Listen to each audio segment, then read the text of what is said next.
Alright guys, so about a week ago, Tony Robbins came out with a new book called The Holy Grail of Investing. And I just reviewed this book. I'll drop a link to that in the description. Spoiler alert, I loved it, but I think that certain books like this with a lot of publicity, they deserve a video about what to look out for. And sometimes I have enough to like and not so much enjoy about a book that I feel the need to make a whole other one about it. So in this video, I'm going to talk about the problems that I had with this book, The Holy Grail of Investing by Tony Robbins and Christopher Zook.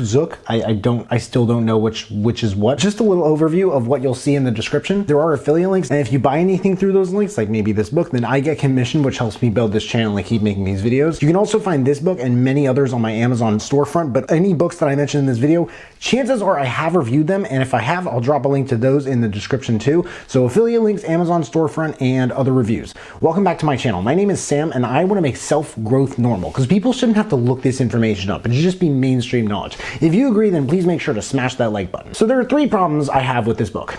Number one is the legal disclaimer. Okay, I have to admit I was very excited to start this book until I heard an unusually long legal disclaimer in the very beginning about how if you're looking for investment, legal, or accounting advice, you should look for a certified advisor, and how the book solely provides historical data. This came off as a bit of a red flag. Are they trying that hard to protect themselves? I've checked out other investment books, again, two of them also by Robbins, and no disclaimer was anything like this one. Is the information in this book that revolutionary?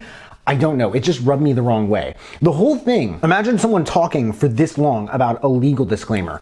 It was 2 minutes and 39 seconds long in the audio version. At the end, they literally said that as shareholders, the authors have a financial incentive to promote and direct business to CAZ investments. This made the book look very fishy. Don't get me wrong, I'm a big fan of Robbins, but it's rare that he pulls stunts like this that really make me cringe, and this was one of them.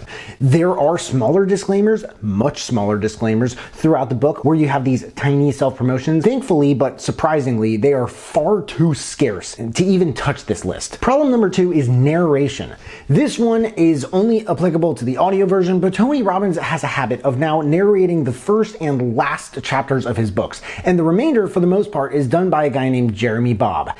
Every time I hear a new book of his, I am disappointed by this, because Tony has a very throaty, hefty, and distinct voice that comes off as so authentic in the way he uses it. I can't imagine how much this dude spends on vocal coach sessions. Why doesn't he use that on his audiobooks? Seriously, his voice just sounds so wholehearted, especially reading his own material. Not that he ever narrates other people's material, but don't get me wrong, Bob is a really good narrator, but I could name 10 books that he's better off narrating, letting Robbins narrate his own instead. I'm sure they have some recording deal. I'm also sure Robbins disclosed that this was something he was going to do with Unshakable and Life Force, and objectively, maybe it doesn't make all that much of a difference, but I really don't understand why Tony Robbins doesn't narrate his books in full, and I feel like Holy Grail missed out on a little bit of credibility it would have otherwise gained by having that happen.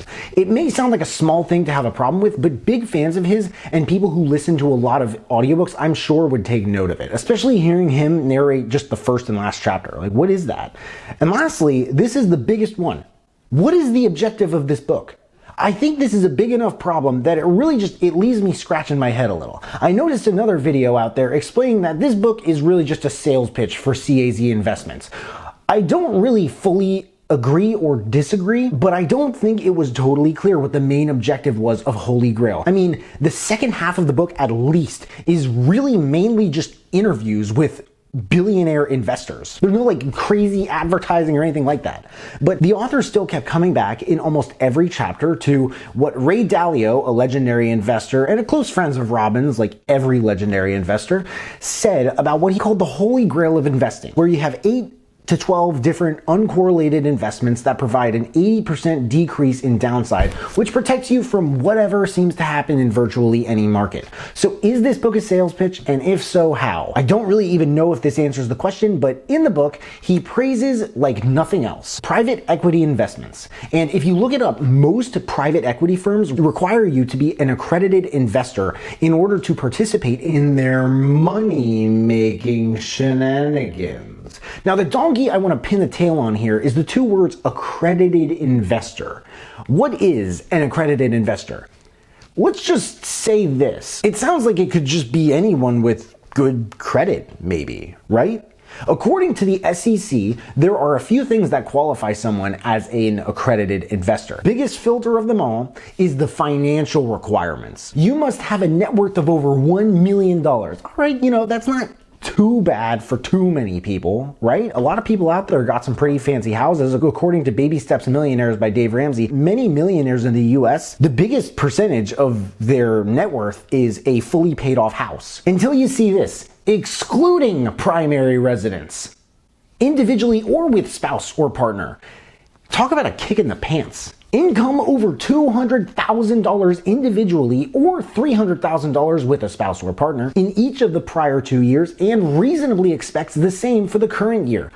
Good luck, folks. You know what percentage of Americans make $200,000 or more a year? 7.1. And 6.7% make 150 to 2. So at the most, chances are around 6 to 7 people in 100 at the very least qualify as accredited investors. And I'll mention why at least in a second. So is there any way your average Joe Schmo potato Flo can find around this? The impression I got from the first maybe 40% of the book is just giving CAZ Investments a call and going to town, as in basically just letting them invest your money for you. And listening once over to the audio version, I found it kind of unclear as to what kind of firm they even are that lets them just take someone's money and act as a sort of accredited party, if you will, with these private equity firms. I could just have no idea what I'm talking about here, but my point is that unless you fit that financial criteria and other criteria, there's more on the SEC's website. I'm not sure who this book is really written for. Unshakable makes investing seem so easy to do. Just like anyone with a regular wage even can do it and retire a millionaire of sorts. Is this just for people who are much further up on the financial totem pole to begin with? I really don't know. And what gets me as a consumer about this is that I feel like I have to try to figure it out in order to. So those are my problems with The Holy Grail of Investing by Tony Robbins. Let me know what you guys thought of this book in the comments below. Did you like it? What did you not like about it, if anything? If you have not checked out my review of the book, I really recommend checking it out. Again, I dropped a link in the description below. But I hope you guys enjoyed this video. If you did, make sure to smash that like button, subscribe if you haven't already, because I don't get why people watch this far into my videos and they don't subscribe. But if you have subscribed and you want to turn it up just a notch and turn on that notification bell to get a notification whenever I drop new videos, that would mean the world to me. Thank you guys so much for watching. I really appreciate it. You can find me everywhere, and I will see you then.